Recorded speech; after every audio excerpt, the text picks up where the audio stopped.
il prend son rôle de directeur de la Star Academy 2023 à cœur. Pour preuve, Michael Goldman souhaite voir les élèves faire des efforts, appliquer ses conseils pour évoluer.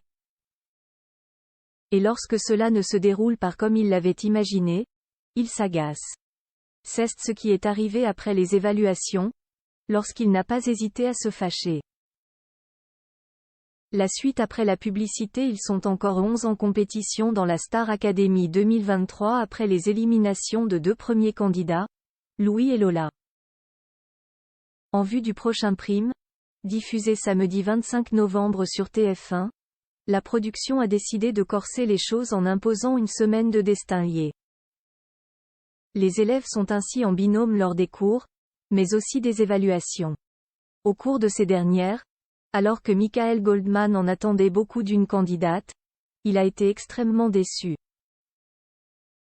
Et même frustré. Elena dans le viseur de Michael Goldman. La quotidienne de ce mercredi 22 novembre 2023 a été marquée par les nominations de 2 duos.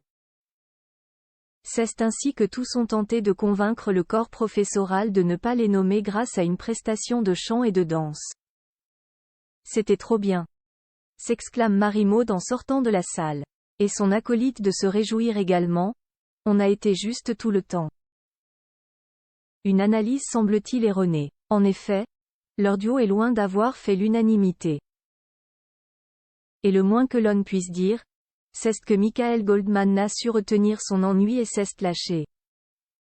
Pour être honnête, je ne pourrais pas leur mettre une excellente note.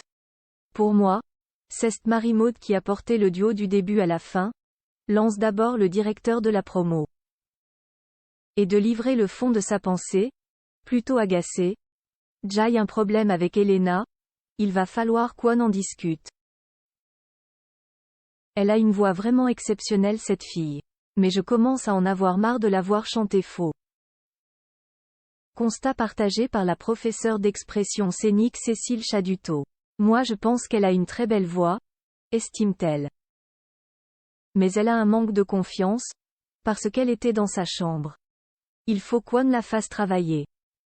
Après les critiques, la nomination des critiques qui ne sont pas sans conséquences. En effet, Marie-Maude et Elena sont nommées, tout comme Julien et Clara. Les 2 binômes espèrent ainsi proposer un show à la hauteur des exigences du public.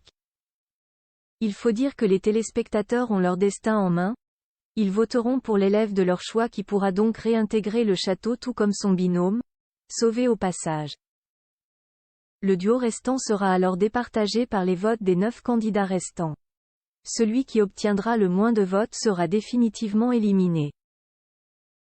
Rendez-vous samedi 25 novembre sur TF1 afin de suivre le prime et découvrir qui sera éliminé. La suite après la publicité. La suite après la publicité.